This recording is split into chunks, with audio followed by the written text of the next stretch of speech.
suara ting, lift berhenti di lantai kamar Yasmin dan Jason berada.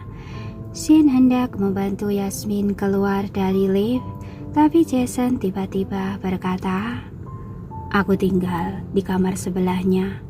Serahkan saja dia padaku. Kamu bisa langsung ke bawah." Yasmin melirik ke arah Jason. Shin memandang wajah dingin Jason, lalu teringat interaksi Jason dengan Yasmin sebelumnya yang menyebabkan banyak netizen tergila-gila dan menjadikan mereka pasangan. Dia tiba-tiba tersadar dan segera melepaskan pergelangan tangan Yasmin.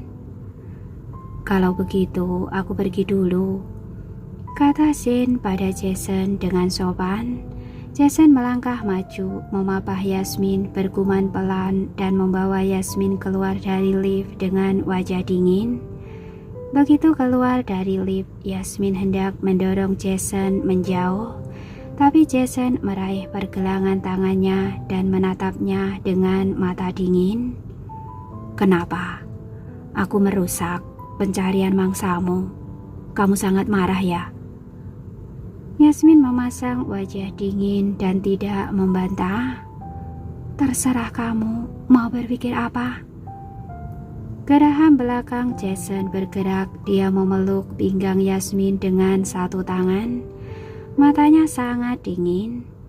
"Kenapa? Setelah mendapatkan sketsanya, kamu langsung berubah. Aku tidak memiliki kelemahanmu lagi, jadi kamu berhenti bersikap baik." Yasmin merasa teraniaya. Dia menatap Jason, menarik nafas dalam diam dan tiba tersenyum. "Apa yang Pak Jason katakan? Aku hanya takut Joanna merasa kita terlalu dekat, lalu cemburu dan memfitnah Sunny lagi." Dia melanjutkan tanpa memberi Jason kesempatan untuk bicara. "Aku ini sadar diri. Kamu bisa meninggalkan aku yang terluka untuk pergi memeriksa apa yang terjadi pada Joanna. Jadi aku tidak berani mengharapkan apapun darimu. Yang paling penting adalah kemandirian, itu saja." Saat itulah Jason baru merasakannya. Yasmin merasa sangat peduli karena ditinggalkan olehnya. "Aku tidak akan berdebat denganmu. Ayo kembali dan periksa lukamu," kata Jason sambil mengulurkan tangannya pada Yasmin. Yasmin melepaskan tangannya dan berkata, "Tidak perlu, aku bisa pergi sendiri." Begitu dia melangkah maju dengan satu kaki, pinggangnya tiba-tiba dipeluk oleh Jason, lalu dia terbang ke udara. Jason dengan mudah memanggulnya di bahu. Yasmin merasa pusing dalam sesaat. Dia langsung merasa mual dan ingin muntah. Jadi dia meraih pakaian Jason, menendang dan meronta. "Turunkan aku!" Jason meletakkan tangan di pinggul Yasmin dan berkata dengan suara datar, "Kamu bisa berteriak lebih keras dan membangunkan semua orang di lantai ini. Biarkan mereka mengawasi kita. Ini juga bagus untuk menyangkal skandal aku dan Sunny." Yasmin segera menutup mulut. Dia meraih pakaian Jason dan meronta-ronta dengan tubuhnya. "Jangan bergerak." Tangan Jason memukul pantatnya.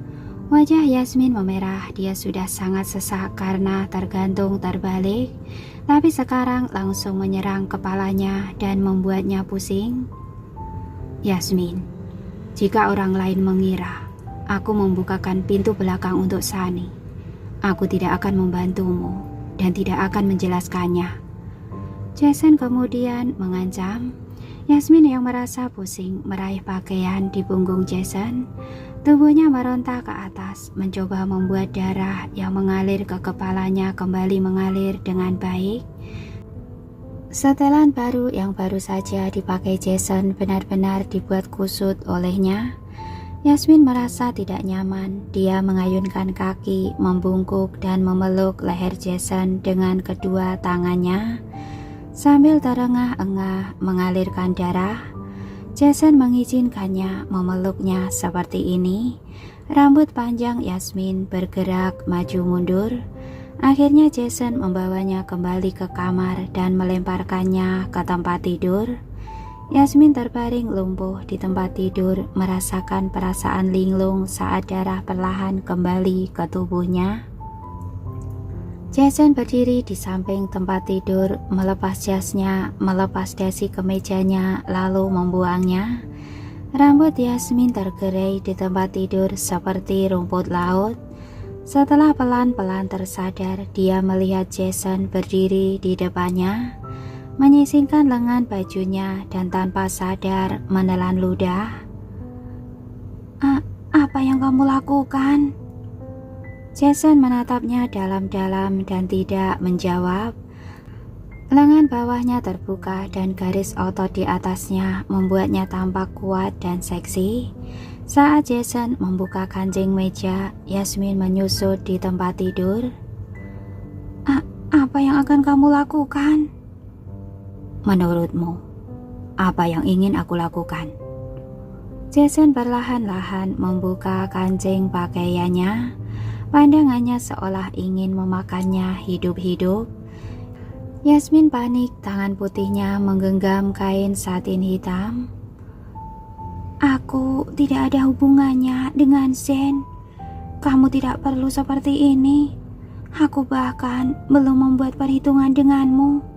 Kamu juga tidak boleh membuat perhitungan denganku, kan?" Jason mendengarkan kata-katanya dan membuka kancing kedua.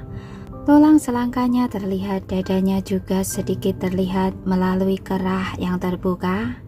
Kulit putihnya berkilau di bawah cahaya. Yasmin duduk dan meletakkan tangan di pinggang Jason. "Jason, kamu yang meninggalkanku sendirian di taman. Aku mencari orang yang bisa membantuku. Tidak berdampak apa-apa padamu, kan?" Jason membuka kancing ketiga, tiba-tiba memegang tangan Yasmin yang ada di pinggangnya dan menariknya ke bawah. Yasmin menarik tangannya dengan keras seolah terbakar. Dia menatap Jason dengan wajah yang sangat merah. Jason menekan tangannya, ekspresi yang jelek muncul di wajahnya yang dingin. Dia membungkuk dan bertanya kepada Yasmin, "Pinggang yang lebih mudah disentuh atau di sini?" "Lepaskan aku." Wajah Yasmin memerah. Dia benar-benar terkejut dengan sikap Jason yang tidak tahu malu. Jason melepaskan tangannya, jongkok memegangi pergelangan kaki Yasmin dan mengangkat kakinya ke atas. Yasmin menarik nafas dalam-dalam karena kesakitan. Dia melihat Jason melepas sepatu hak tingginya dan meletakkan kedua tangan di atas kakinya. Tangan hangat menggenggam kakinya dan pergelangan kakinya membuat tubuhnya bergetar. Yasmin merasa sekujur tubuhnya merinding dan kulitnya sangat kencang. Jason memijat dengan kuat, membuat Yasmin merasakan sakit yang tak tertahankan dan membuang nafas pelan-pelan dan menggenggam spray dengan erat. "Mau memanggil dokter?" Tidak perlu." Yasmin merasa bukan tulangnya yang terluka, sepertinya memang otot dan jaringannya yang terluka. Jason memijatnya lalu berdiri. Dia pergi ke lemari es untuk mengeluarkan kantong es, lalu mengeluarkan sapu tangan yang dibawanya dan membungkus kantong es. Yasmin terkejut saat pergelangan kakinya menempel pada sapu tangan Jason. Sentuhan halus dari sal sutra itu seperti kulit. Dan bungkusan es yang dibungkus di dalamnya mengirimkan udara dingin ke tubuh Yasmin. Yasmin menyusut karena kedinginan. "Dingin." Jason menatap Yasmin. Tidak, aku hanya tidak siap." Yasmin menggelengkan kepalanya. Jason memegang kaki Yasmin dan meletakkannya di pahanya. Satu tangan menempelkan kompres es dan tangan yang lain menekan pergelangan kaki Yasmin dengan lembut. Kaki Yasmin sangat indah, setiap jari kakinya sedikit lebih pendek dari yang lain, sedikit bulat dan lucu. Sebagai seorang ibu rumah tangga, dia jarang memakai sepatu hak tinggi, sehingga kakinya tidak berubah bentuk dan terlihat sangat nyaman. Jason meramasnya dan perlahan mengangkatnya dengan satu tangan. Punggung Yasmin tegak, tubuhnya mati rasa. Dia menatap ke arah Jason. Memijat, ya memijat. Jangan lakukan hal lain. Ini lokasi syuting. Jason memijat betis Yasmin dan mendekatinya. Aku memang ingin melakukan hal lain. Memangnya kenapa kalau lokasi syuting? Jason, sebelum Yasmin bisa menyelesaikan kata-katanya, bibir Jason menempel di tubuhnya. Kata-katanya meluncur ke tenggorokannya. Dia tidak dapat bicara lagi. Jason naik sedikit demi sedikit, suaranya serak. Kamu adalah istriku. Berhubungan intim denganmu dimanapun bukanlah hal yang ilegal. Tubuh Yasmin menjadi lemas. Kakinya ditahan oleh Jason dan dia tidak bisa bergerak. Jadi dia hanya bisa membiarkan Jason melakukan apapun yang dia inginkan. Ketika tangan Jason masuk ke dalam pakaiannya, Yasmin langsung menahan tangannya. Kalau begitu, bersikaplah lembut. Jason terkekeh dan mendorongnya ke dalam selimut. Setelah selesai, Yasmin berbaring di tempat tidur dan terlalu malas untuk bergerak. Jason membantunya membersihkan diri, lalu berdiri dan mulai berpakaian untuk pergi. Sehebat apapun mulutnya, dia tetap khawatir difoto dan tidak bisa menjelaskannya. Yasmin memejamkan mata dan berpikir dalam hatinya, dia tidak semarah sebelumnya. Hanya perasaan tenang setelah dikecewakan. Jason menelantarkan dirinya yang terluka di taman. Ini membuatnya merenungkan rasa pahit dan kehilangan yang dia rasakan saat itu. Jason sudah berpakaian lengkap dan melihat waktu yang sudah menunjukkan pukul 4. Aku akan kembali ke kamar dulu. Kalau besok siang kakimu masih sakit, langsung hubungi dokter, kata Jason kepada Yasmin. Sikap Yasmin dingin. Jason berdiri di samping tempat tidur, menatap punggungnya dan bertanya padanya setelah beberapa saat. Kamu marah? Bukankah kita selalu seperti ini? Kali ini Yasmin menjawab dengan cepat. Dia tidak ingin membicarakan suasana hatinya setelah berhubungan intim dengan Jason dan tidak perlu membicarakannya. Keinginan Yasmin untuk bercerai bukan terjadi dalam sehari dua hari, tapi telah terakumulasi seiring berjalannya waktu. Oleh karena itu, dia tak mau lagi memikirkan hal-hal yang tidak realistis karena adanya kontak fisik di antara keduanya. Jason duduk di samping tempat tidur, memandangi bahu Yasmin dan bertanya-tanya apa Yasmin masih marah padanya karena masalah anak. Kamu selalu menahan apa yang ingin kamu katakan di dalam hatimu. Aku ini bukan cacing di dalam perutmu, kata Jason ringan, mengulurkan tangan untuk menyelimuti Yasmin. Aku tidak menahan apapun, aku hanya lelah. Suara Yasmin terdengar mengantuk. Dia hanya tidak ingin mengatakan hal-hal yang tidak berguna pada Jason, dan dia sudah tidak berharap pernikahan mereka akan bahagia. Dia sudah tidak memiliki fantasi akan masa depan. Jason tidak mengatakan apa-apa lagi. Dia memijat pergelangan kaki Yasmin untuk waktu yang lama, baru berdiri dan pergi. Setelah kepergiannya, Yasmin juga tidak merasa kamar ini sepi. Sebenarnya setelah tidur bersama berulang kali, semuanya sama seperti ini, tenang dan tanpa kehangatan. Jason meninggalkan kamar Yasmin, menutup pintu dengan lembut dan berjalan ke kamarnya sendiri. Begitu dia memasuki kamarnya, pintu kamar lain terbuka. Orang yang berdiri di depan pintu adalah perancang wanita yang memegang kantong sampah sambil menatap pintu Jason dengan mata menyipit. Yasmin hanya tidur sebentar, tapi untung saja Jason menyiksanya sampai lelah. Jadi dia tidur dengan lelap dan penuh energi saat bangun.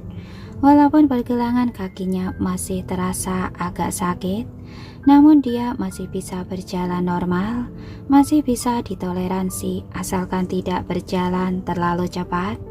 Begitu Luna memasuki kamar Yasmin, dia menanyakan tentang sketsa. Apa kamu mendapatkannya kembali? Jason tidak menyalahkanmu kan? Sketsa ini menjadi prioritas utama mereka berdua. Selama belum terselesaikan, Luna akan merasa tidak nyaman. Sudah mendapatkannya kembali. Aku merobeknya dan membuangnya ke toilet.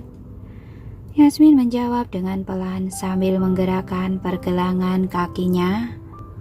Luna menghela nafas lega dan menepuk dadanya. Dia memandang Yasmin dan berkata, akhirnya kita benar-benar sudah bersih. Tapi kita tidak bisa memanfaatkan masalah ini untuk menangani Joanna. Benar-benar menjengkelkan. Yasmin menepuk bahu Luna. Tujuan kita adalah cincin berlian itu. Jangan memikirkan Joanna. Ketika mereka berdua tiba di ruang perjamuan, Yasmin secara naluriah menyadari ada yang salah dengan cara Joanna memandangnya. Luna duduk dan Yasmin membawakan peralatan makannya seperti biasa. Tiba-tiba seorang perancang bernama Lisa Setiadi bertanya sambil tersenyum. Bu Luna, sejak masuk aku merasa ada yang aneh. Kenapa kamu dan asistenmu bisa tinggal satu lantai? Selain itu, kamar asistenmu berada di sebelah kamar Pak Jason. Setelah mendengar ini, Luna menjawab sambil tersenyum. Bagaimana kalau kamu menanyakannya pada Pak Kevin atau Pak Jason? Saat ini Joanna menanggapi dengan sindiran. Kamu juga bisa menanyakannya. Kamu ini diundang oleh Jason dan memiliki hubungan yang dekat dengan Pak Kevin. Di dalam program ini, kalian yang mendapat perlakuan istimewa. Sendok di tangan Luna jatuh ke dalam mangkok. Dia mengangkat matanya dan menatap Joanna dengan senyum ramah di wajahnya. Untuk masalah fitnahmu padaku terakhir kali, Pak Jason memintaku untuk melupakannya demi memberimu muka. Aku tidak memintamu untuk meminta maaf lagi, tapi kamu sama sekali tidak merasa bersalah. Sekarang mau memfitnah lagi. Ketika mendengar ini, mata Joanna langsung memerah. Kak Luna, kamu salah paham padaku. Aku hanya mengingatkanmu untuk berhati-hati pada niat buruk asistenmu yang bisa merusak reputasimu. Yasmin memandang Joanna, matanya dingin dan dia berkata, jika ingin mengatakan sesuatu, katakan saja. Kenapa harus menjelekkan orang lain? Pagi-pagi mereka sudah sangat konfrontatif. Netizen yang menonton siaran langsung bertanya-tanya apa Joanna cemburu karena Jason bersikap baik pada Yasmin. Jadi Joanna menyindirnya. Joanna bahkan tidak meminta maaf karena telah menghina Sani terakhir kali. Jadi kenapa sekarang dia berani menindas asisten Sani? Terlebih lagi, Jason lah yang berinisiatif mendekati asisten tersebut. Dia hanya menindas status asisten yang rendahan. Dasar tidak tahu malu. Jason dan asisten yang suka menggoda ini hanya berinteraksi normal di acara. Penggemar pasangan ini tidak bisa duduk santai dan mencoba melindungi. Kalian bahkan tidak tahu kalau tadi malam Jason membantu Joanna mengusir serangga di kamarnya. Makanya menyerang dengan tergesa-gesa. Netizen memarahi tim produksi juga sangat bersemangat. Joanna tampak sedikit sedih. Mana mungkin aku berani membicarakanmu. Kamu adalah asisten kesayangan Kak Luna. Aku ini memberi muka pada Kak Luna. Walaupun priaku sudah direbut, tapi masih membiarkanmu kan? Luna tertawa dengan marah. Siapa sebenarnya yang merebut pria? Pelakor ini benar-benar tidak tahu diri. Yasmin sama sekali tidak ingin berdebat dengannya. Setelah pertengkaran itu dia meminta Joanna untuk meminta maaf. Tapi Jason melindungi Joanna seperti kesayangannya. Shane yang ada di samping melihat Joanna yang penuh sindiran. Lalu dia teringat unggahan Lisa pada pukul 4 dini hari. Kemudian menghubungkan perlakuan khusus Jason pada Yasmin tadi malam. Dia sedikit mengernyit dan berkata, "Apa kalian salah paham akan sesuatu?"